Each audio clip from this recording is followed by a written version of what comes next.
Hi everyone, Amy here.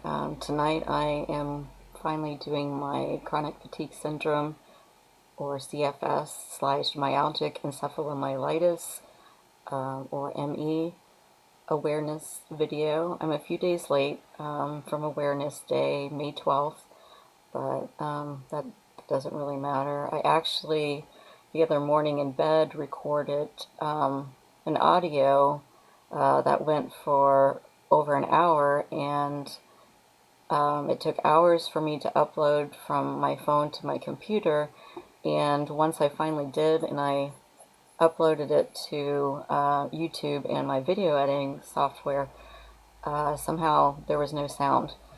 So at first I was thinking, God's trying to say, okay, don't, just forget the video, don't do it. But then I thought, you know what? I think he just meant do it better this time, get in front of the camera. Um, So I really had to push myself to do this video. It's always hard for me to put myself out there for any video. I get very nervous and very shy, but it's especially hard to put myself out there and, talk about personal things like my health. So I really debated not even doing a video, but um, I'm just going to read this little blurb to you from this woman, her blog, and why we talk about our chronic illness on social media. I've been told I share too much online. I probably do.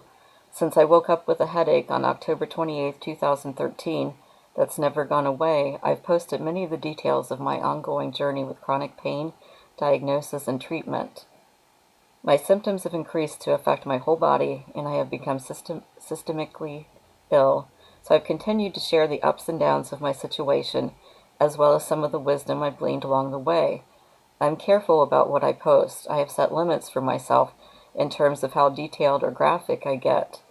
I don't want to make people uncomfortable, and I try to maintain compassion when others react to my story, whether they are medical professionals, friends, or family.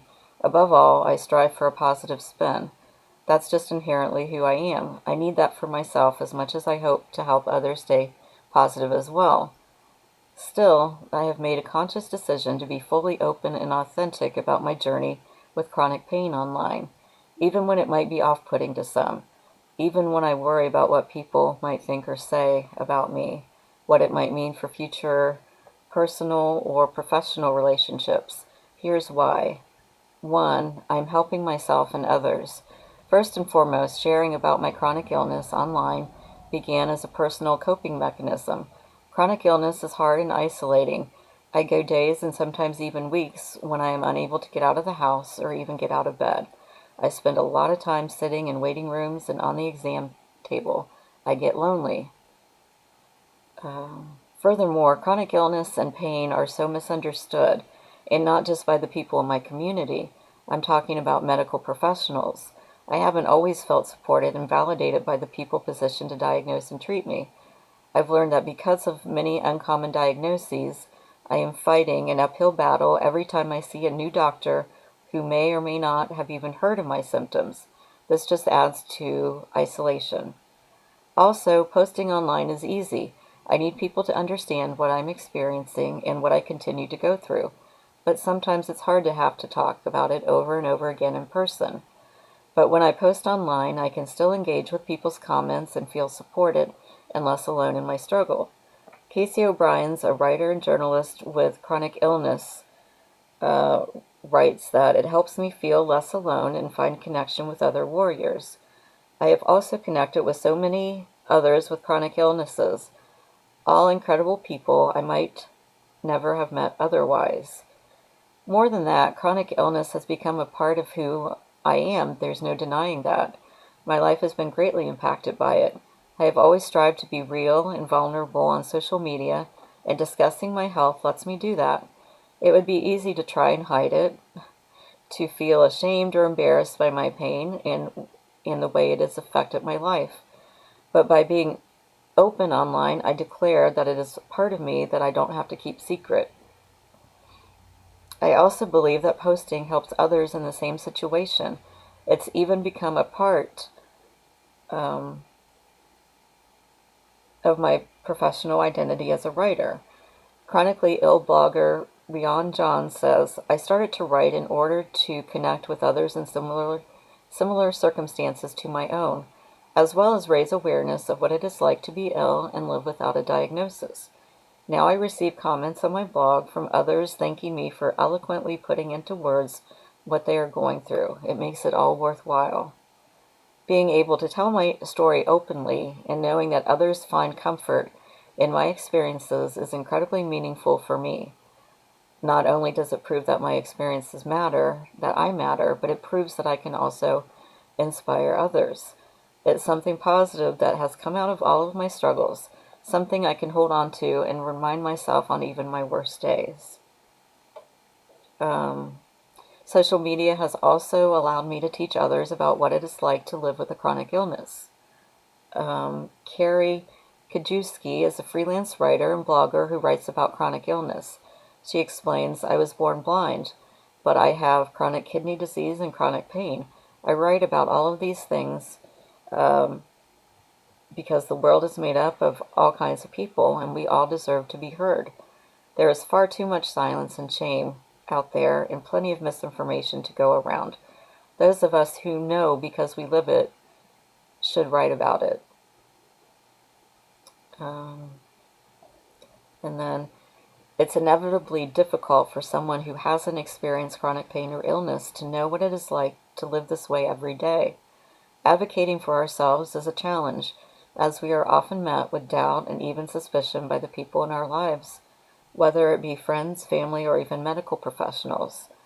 Emily Seuss, a freelance writer with brain cancer, explains, we don't just fight our diseases, we fight antagonistic doctors, unbelieving family, and often, in the U.S., outright denial of care. The more I share, the more others are willing to share. That sharing is what, bit by bit, will move us away from social stigma and other hurdles towards a better standard of care for the chronically ill.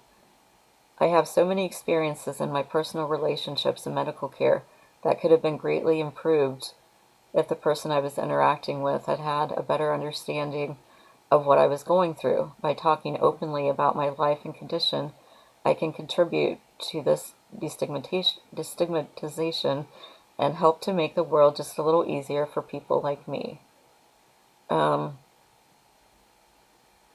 see, I think that's it. So I could have written most of those sentences because I know people get tired of hearing about my health issues and think that I share too much online. But and the sad thing is, it's a lot of those people who I actually want to watch my videos or read my posts, especially the people in my life, because, I'm not trying to garner pity, but I just want them to understand, what I go through. And just know that I struggle a lot, but I'm doing the best I can, so just be patient with me. That's really all I want, my loved ones to know. Again, we don't talk about our health issues to garner pity. It's to educate, to raise awareness, to make others feel like they're not alone. So I guess as many negative comments that I've gotten about sharing my illness on social media, for all of those, I've gotten many more positive responses from people who say, they'll privately message me and say, I really appreciate your post, thank you.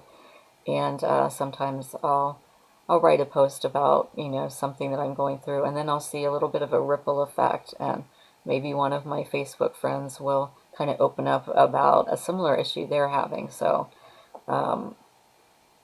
I feel like I've really been led by the Lord to try to help others. Yeah, I would love to be 100% cured, but I can still see purpose in my pain, and that's helping others in similar situations. So here I am again. So awareness colors for CFS/ME are blue. That's why I'm wearing all blue, well, except my shirt. I've got my blue bracelet and my little awareness charms.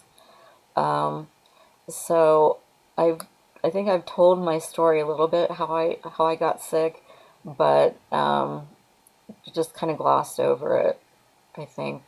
I'm trying to remember, maybe in one video I shared it, but I think I'm probably going to be a little more candid in this video, and probably a little rawer, because you know, as I sat thinking about making this video, I was just overcome with a lot of emotions, a lot of anger, a lot of grief.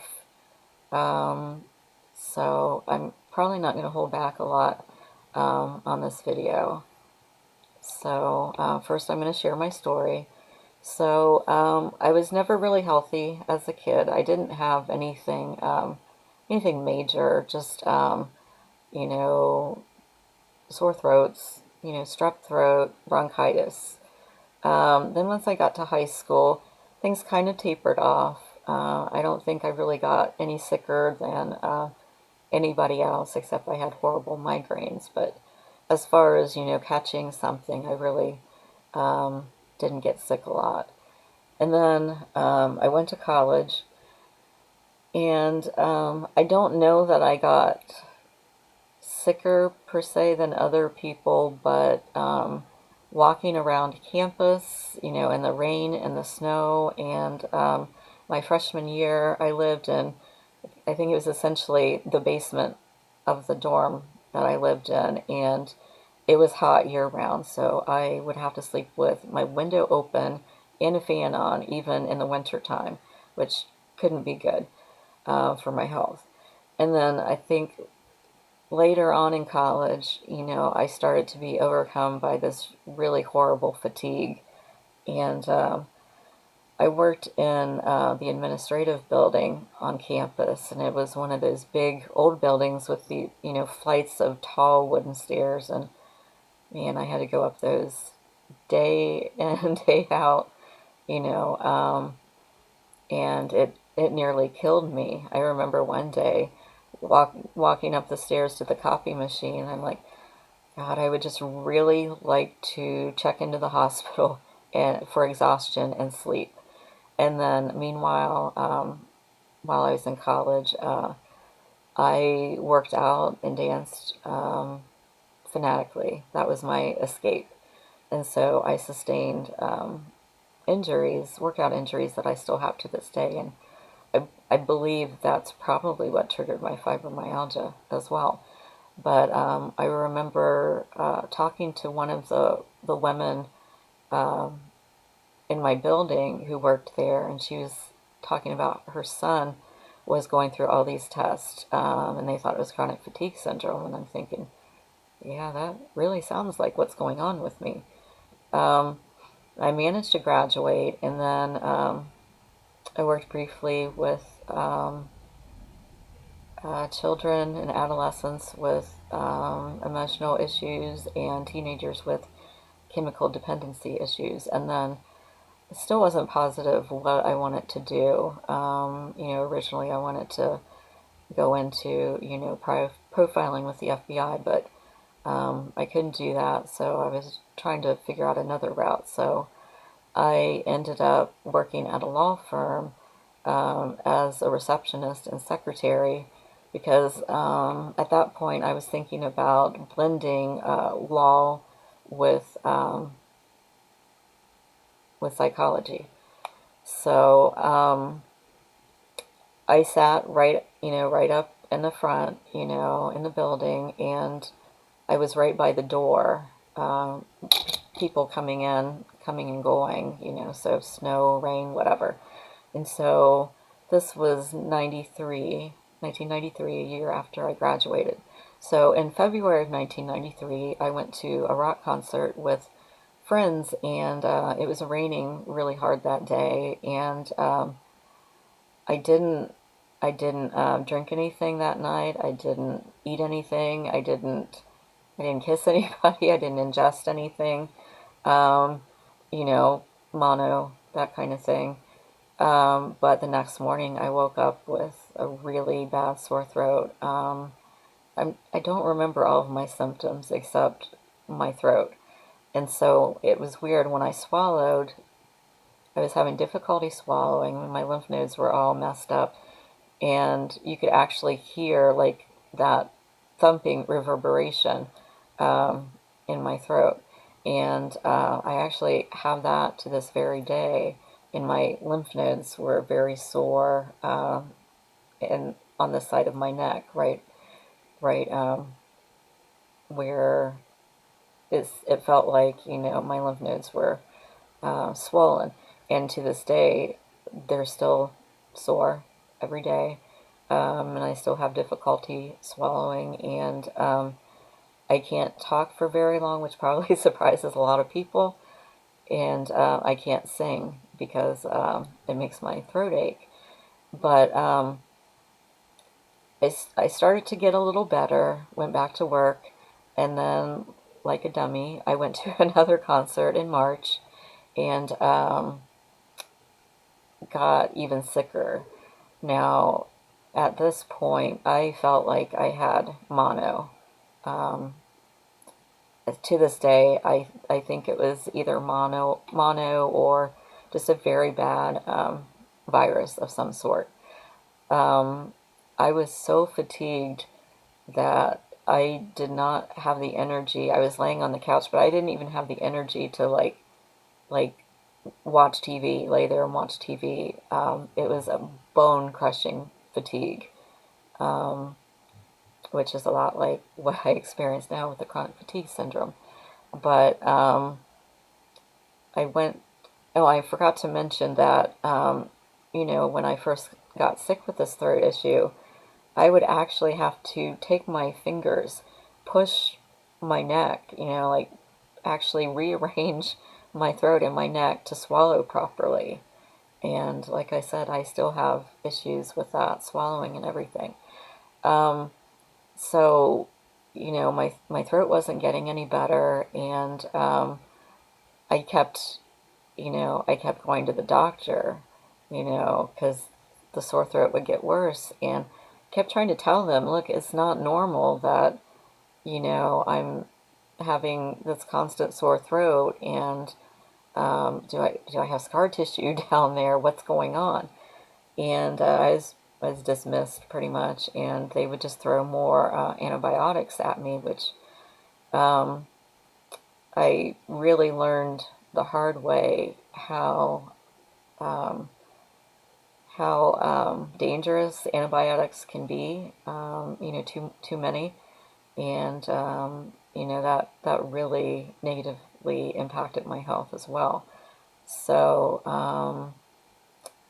I got married in 1994, kept going to doctors and saying, look, there's something wrong.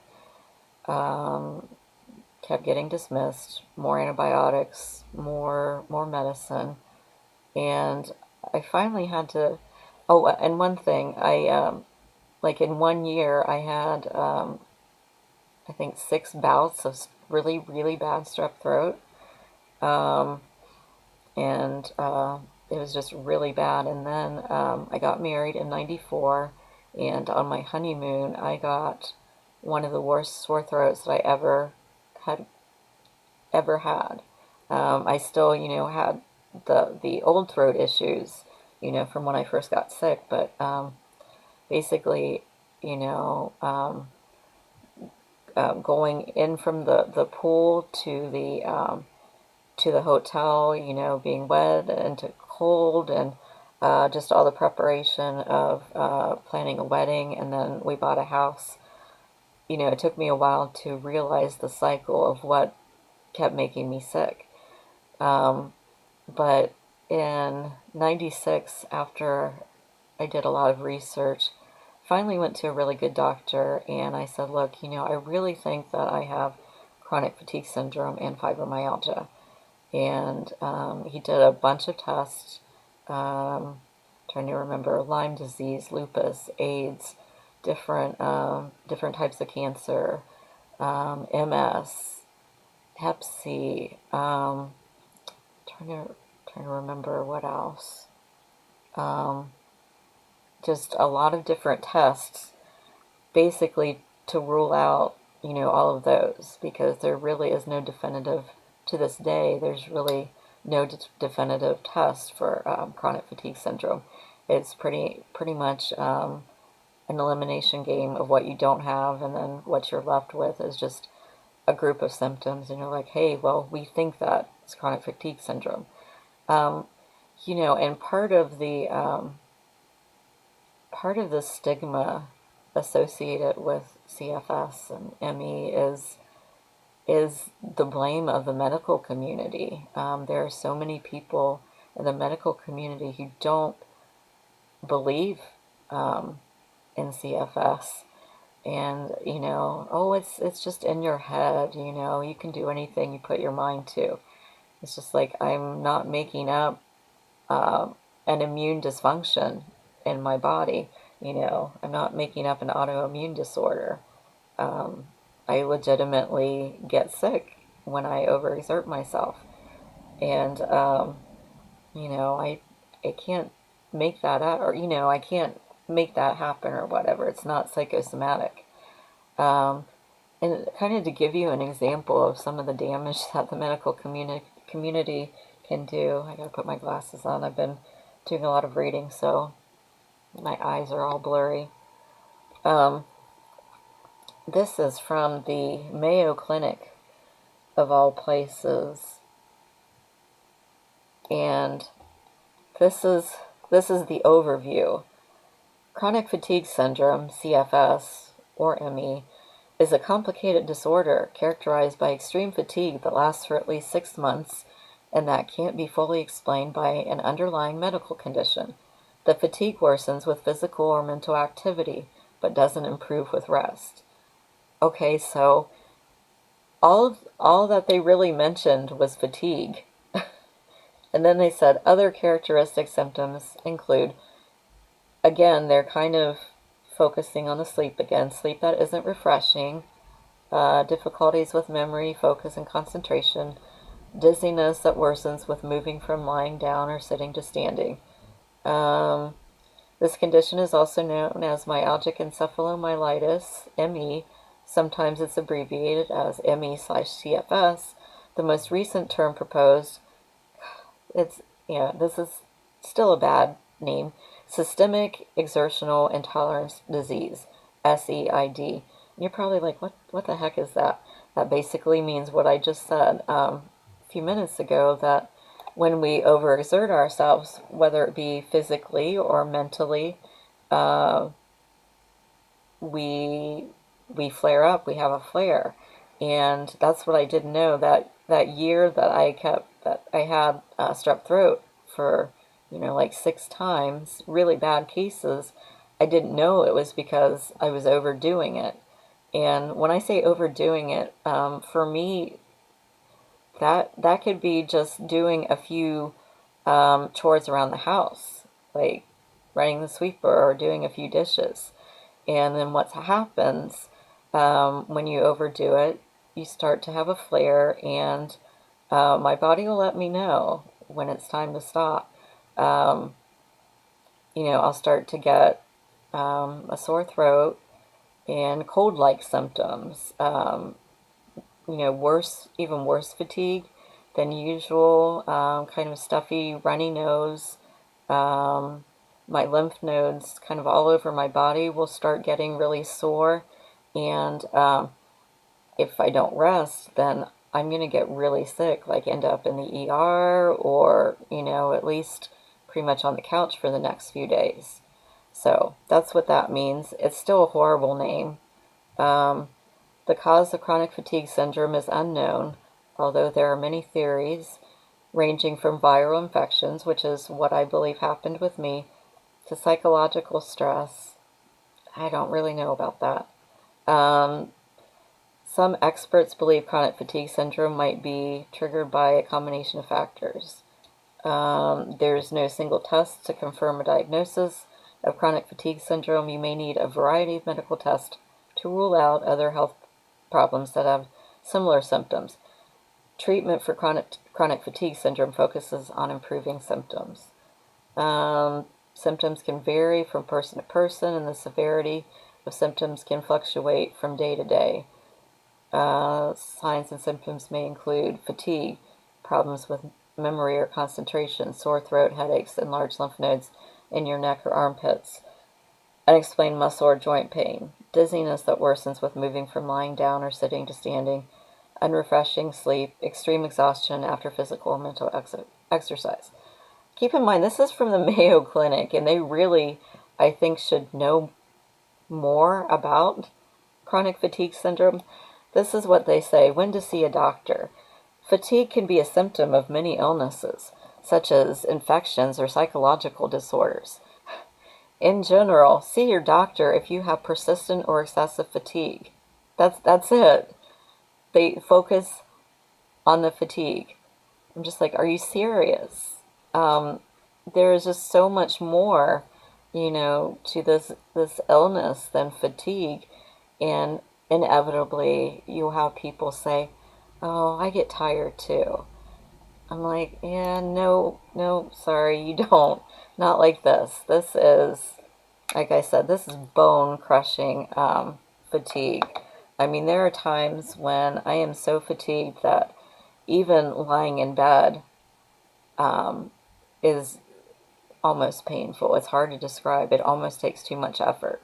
Sometimes talking takes an effort, and like it said in the article, though, we don't get restorative sleep. So what that means is we don't get that deep healing phase of sleep that allows our body to recover. So literally, it doesn't matter how long I sleep, I always feel like I've only gotten like 2 hours of sleep.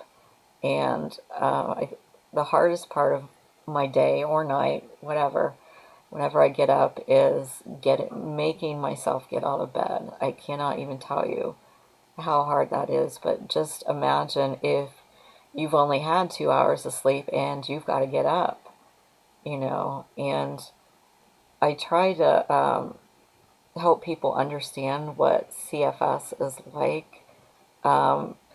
Basically, with an autoimmune disorder, if your immune system isn't working right, it's going to affect all of your body systems, in one way or the other. And the one video I did, I think it was my living with CFS.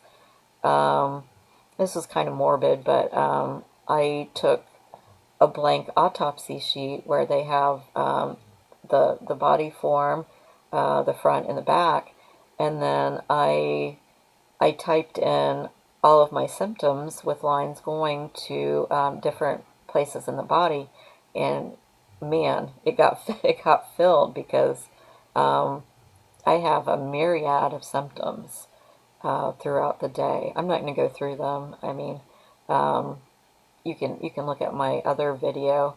We're going to talk about, well, I guess we will talk about in general symptoms, not necessarily mine, but anyway, one thing that I try to compare chronic fatigue syndrome to is I will ask the person, okay, well, have you ever had mono or really bad flu, really bad viral infection? Yeah, inevitably, pretty much everybody has. And they're like, yeah. I said, okay, well, when you've had that, what are you able to do? Oh, well, not much. I lay on the couch and I don't go to work. And I'm like, exactly. Okay.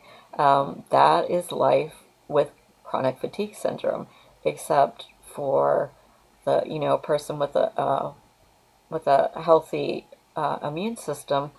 It really doesn't matter too much what they do. They are eventually going to recover from that virus. But for people like me, like I said, if we don't rest when our body is telling us, look, you're overdoing it, then we will get very sick. I don't catch things very easily, like thank God. I'm miserable enough as it is, but I don't catch things very easily, like colds or flu or whatever. But when I do, I am usually very sick for a much longer time than, say, it would take for a healthy person. Um, and I try to explain it that my immune system thinks that there is still like this foreign body in my body that it keeps attacking. It's like it's on overdrive. And so that's what happens with an autoimmune disorder. Your immune system starts attacking your body. So, if they could figure out how to reset the immune system and communicate with the immune system, look, hey, it's all good. There's nothing in there to fight. Stop fighting. You know, if they were able to do that, we would be able to unlock the secret for a lot of devastating, deadly diseases. And that's another reason why I do talk about my illness, because it is my hope to um, bring about more research. And with the pandemic, we're seeing a lot of the long haul COVIDers, which is exactly what happened with me, except with a different virus. But basically, I had a virus, and it didn't really go away. So, and then I thought with the pandemic too that people would be more understanding of others with a chronic illness, and the loneliness and isolation that goes with it. Um, but that that didn't really happen. Actually, the opposite happened. So all of these people who in the past told me, okay, let me go through and read those things.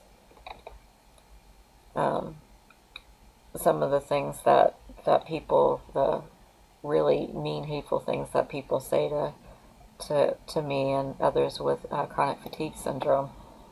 Actually, I wrote this in my notes.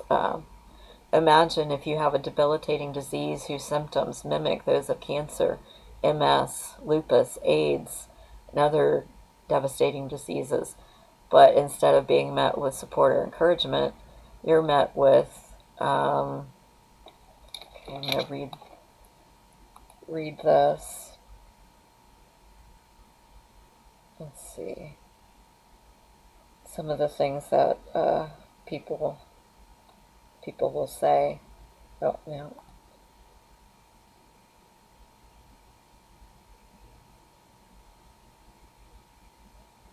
All right, bear with me.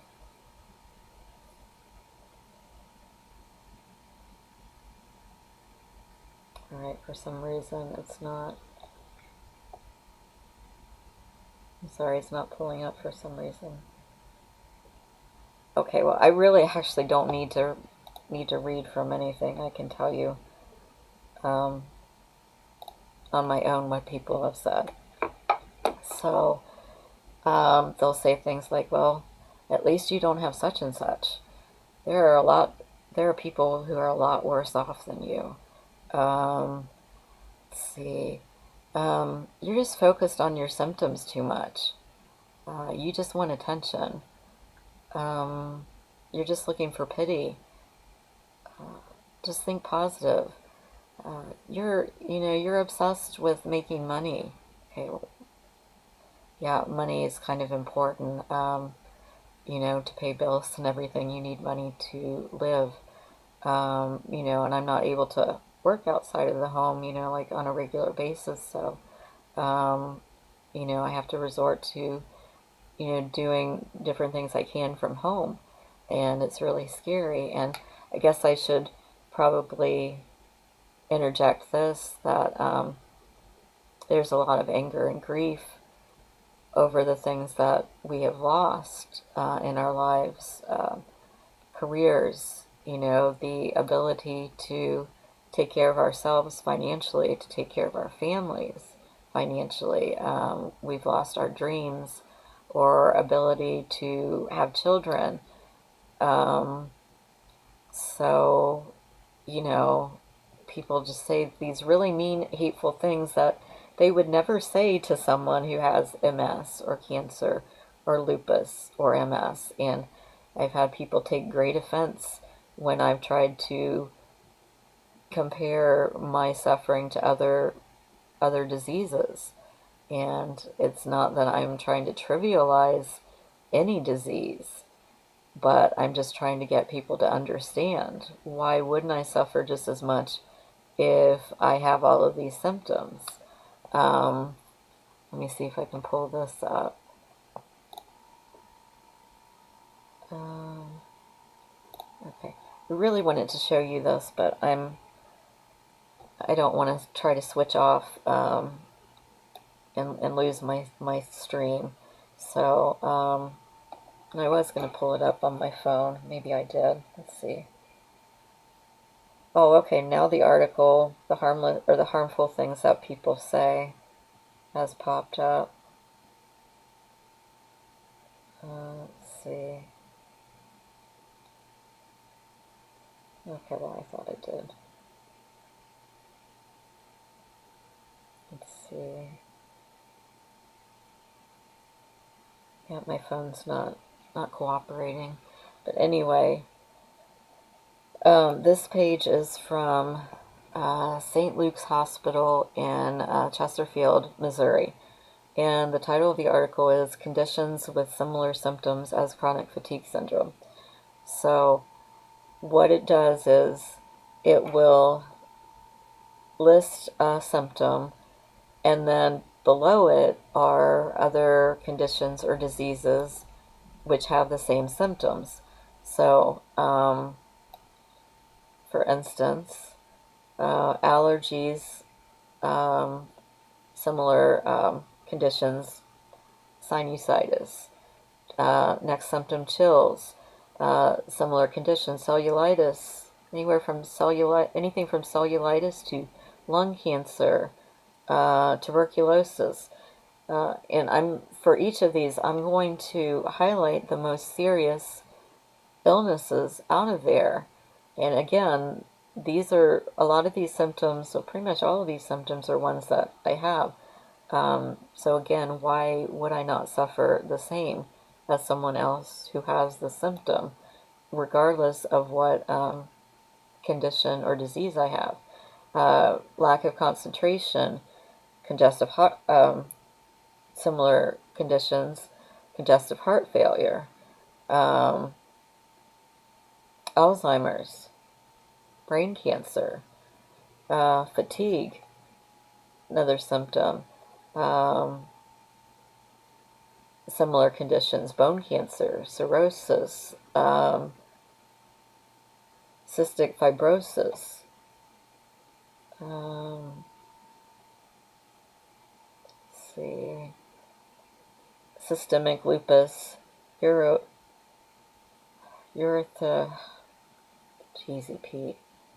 Okay, systemic lupus, tuberculosis, fever, another symptom, conditions, cystic fibrosis, viral encephalitis, hemophilia, viral hepatitis, HIV and AIDS. So, one of the reasons why I am pointing this out is only to highlight the severity. Sorry, my hair's not staying in place. The severity of chronic fatigue syndrome. And now I'm going to read to you. They actually think that Florence Nightingale. Oh no, I'm sorry. Let me backtrack. I'm sorry. I really didn't prepare for this because I've had this for over 30 years, so I'm pretty familiar. But back to the pandemic, like I said, I thought people would be more understanding of our plight, just the isolation and loneliness and everything. And that really didn't happen. People kind of became a little self-absorbed, and they were literally losing it because they couldn't go to the hairdresser and get their hair done. And I'm the kind of person, I'm very compassionate, and I try to understand another person's point of view, but it's something I really couldn't wrap my brain around. But then I'm like, this is new for them, okay? You've been training for this your whole life pretty much, but this is new for them. And humans are creatures of habit, I think, and it's a delicately balanced ecosystem, and if one thing kind of gets um, pushed off track or whatever, I think people have a really hard time dealing with that.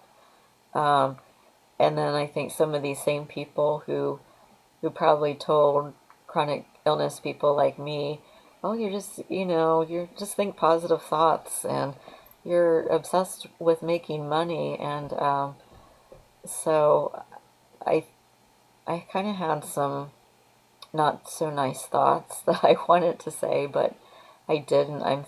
But I wanted to say, your mortgage is coming up. Well, you know what? Why don't you contact them and see, like, for this month, why don't you see if they'll accept some positive thoughts? Just, we'll put these in an envelope, get them right to you, see if that works for you. Uh, Electric, it's coming due. Just think happy thoughts. You are way too obsessed with this. And I know that sounds a little evil, but, it's just, I finally realized that most people don't get it until they get it, sadly. Because, I think I can articulate myself pretty well at times, and try to explain, what chronic fatigue syndrome is like, but I'm thinking, am I just not communicating right, or I mean, where's the problem? Um, so, like I said, I'm not gonna go into a lot about my own symptoms, except to say, and again, I don't say this to garner pity, but just I'm trying to bring about awareness and education. Um, Basically, everything for me is painful. Just the basics: walking, talking, breathing, swallowing, eating. All of it's painful. Even brushing my hair, my scalp is sensitive. That's painful. Smiling is actually painful because I have TMJ. So yeah, just the very basics of existing are painful and uncomfortable for me. And then when you pile on all of the normal stuff in life, paying bills, doing this and that, um, it gets very overwhelming.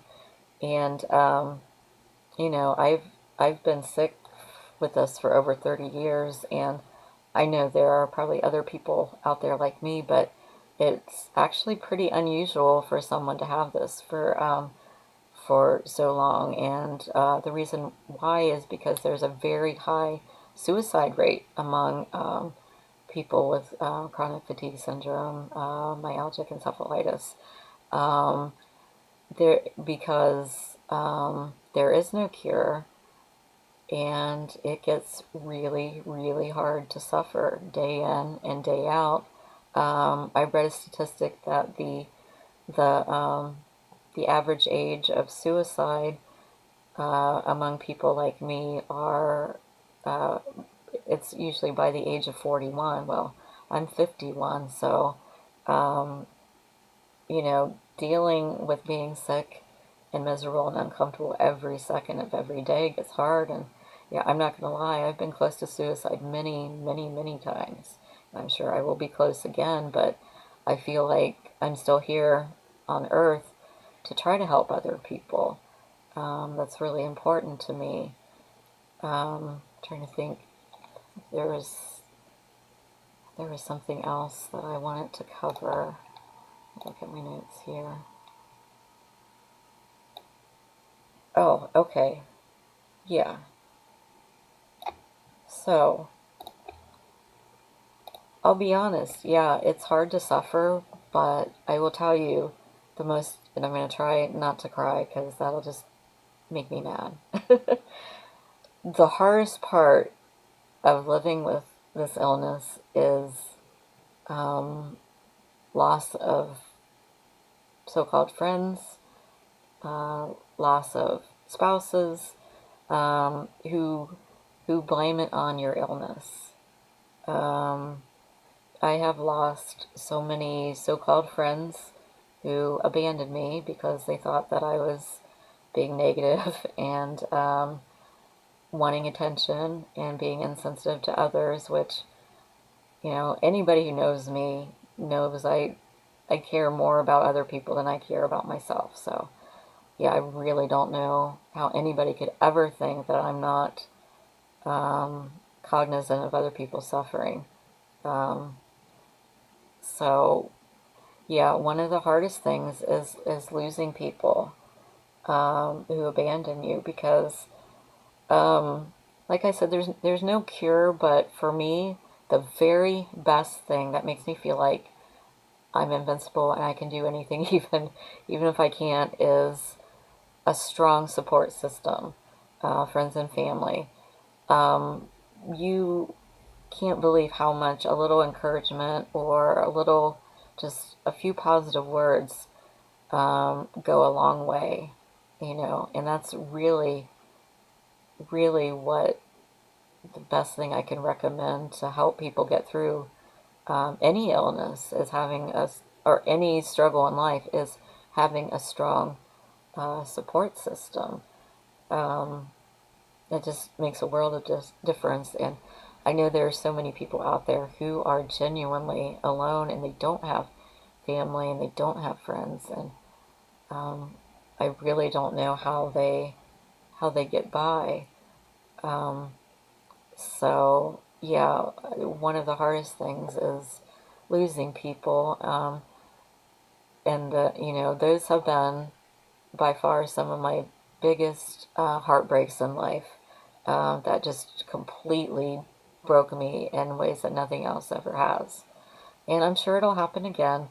I'm starting to be able to recognize the cycle, though, and it is a cycle. This is what usually happens with me and with other people with chronic illness. This is not just something that's happened to me. Unfortunately, this happens to a lot of people with chronic illness. At first, when they first meet you and they know about your health issues, um, they're really sympathetic and they're really sweet and supportive, and maybe they'll start doing a little research on what you have, and I can't tell you how much that is appreciated too. Is trying to educate yourself um, on what a loved one has. That really means a lot to me. I actually like, if people ask me questions or, I would much rather them do that than make their own assumptions. So, so like I said, at first they'll be really sweet and accommodating, and then a few years go by and they're like, well, crap, Amy's not any better. That's got to be her fault.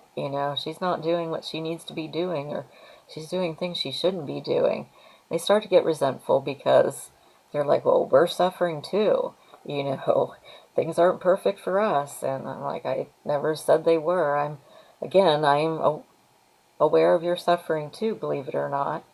Um, so then, at the beginning, they might dispense advice, which I really, really hate unsolicited advice about my health, and I'll tell you why in a couple of minutes. But in the beginning, it's usually coming from a good place. Okay, it's coming from a nice, caring place because I genuinely love and care about you. But then a few years down the road, like I said, they start to get resentful and they start putting the blame on you. Like, okay, well, you need to stop eating this. You need to, start drinking this, and, start giving you all of these things how you need to change your life. Um, and that is so upsetting, to sick people, because trust me, we're doing the best we can. And, it's not like we're saying, hey, we don't ever want to get better. We're not going to do anything. We just love this life. Um, and we know what we need to be doing and not doing. And I generally think that's true of most people when it comes to advice. Um, the other the other reason why I don't like unsolicited advice for my health, unless it's coming from a good place. Um, but like I said, later on, it's not necessarily coming from a good place. It's coming out of a place of resentment and a little bit of control. The people are trying to control you. Well, if you only do what I say, you'll get better. That's not love. It's not being compassionate or sweet or caring. So, like I said, that's the other thing that I don't like about unsolicited health advice, unless you're a medical professional or you actually have what I do or know every single thing I have, which you don't and you won't, because nobody's going to remember all of that. I don't even remember all my stuff all the time. But it can be so dangerous, even deadly, if you're giving people medical advice, and you're not a medical professional. Um, I mean, would you would you say that to someone who has another disease? Would you try to change their healing regimen or whatever? Would you tell them what medicine they should be taking or not taking, or would you really do that? I mean, like I said, that is so dangerous, and it can even be deadly. Um, okay, so anyway, they give you all this advice, and if you don't do it because it might be dangerous, or you know exactly what you should be doing or not doing, then they're like, ugh, Amy doesn't want to get better, okay? And you can't save someone who, isn't going to help themselves. I actually had someone say that about me. I'm like, trust me, honey, I don't need you to save me. I don't need anybody to save me. I just need people to not be jerks, pretty much. Um, this might offend some people, but it's the honest to God truth. I don't know why people think that they can say anything they want to people with CFS and other chronic illnesses when you know darn well they would never say those things to other people. So it's very frustrating, and I'm going to say that um, that is something that leads a lot of people who have what I have to commit suicide, because they're not being listened to. In fact, they're being shamed, um, and everything that you wouldn't want if you were sick. You know, so I guess my thing in this, like in closing and just life in general, is just be kind to people. You may not understand their struggle, and in your head you might think, oh, well, it's not really that bad or whatever. Just, you know what? Just keep it to yourself. you know, just be kind, because everyone is struggling, I assure you. Um, I have become so good at being able to hide my pain and misery and discomfort that, if you met me, you would probably have no idea what goes on behind closed doors. You don't see me bent over a toilet vomiting, because of my digestive issues. Vomiting so hard that I actually break blood vessels in my eyes and, under my eyes. You don't see me curled up in so much pain in bed that I'm begging God to take me or whatever, or feeling so miserable and horrible, in bed, that I'm honestly amazed that I didn't die in my sleep. I'm surprised when I wake up. You just don't know what people are going through, because we live in a society where we're told, um, be honest about your struggling, reach out to people. But then the same society says, no, don't do that. We don't want to hear bad stuff. We don't want to hear negative things. Just think positive. Happiness is a choice. No, it's not. I can't think myself healthy. Trust me, I've tried. Um, People are struggling, whether you think so or not. And it's really not up to you to determine their level of suffering, you know. Um, I certainly don't diminish or trivialize, someone who has the flu, who I know, they feel so horrible, but I'm thinking, oh, you're going to get better. You'll get better. Try living, like you have the flu every day for 30 years. I don't say those things to them. I never trivialize anybody's suffering. Um, so we just live in a world where there are a lot of mixed messages sent. And we need to do better at allowing people to talk about their struggles and be transparent, because you can't keep it inside. I mean, that's like a volcano waiting to erupt. It's not good for you physically or mentally. It's so bad for your immune system, stress. So I'm trying to think if there was anything else. Oh yeah, I forgot to read. Let me read real quick. I'm sorry, I'm just trying to pack as much information as I can so I don't have to keep making these videos about the same thing. Um, oh, oh, maybe I closed that. Let me look and see if it's on my phone. Well,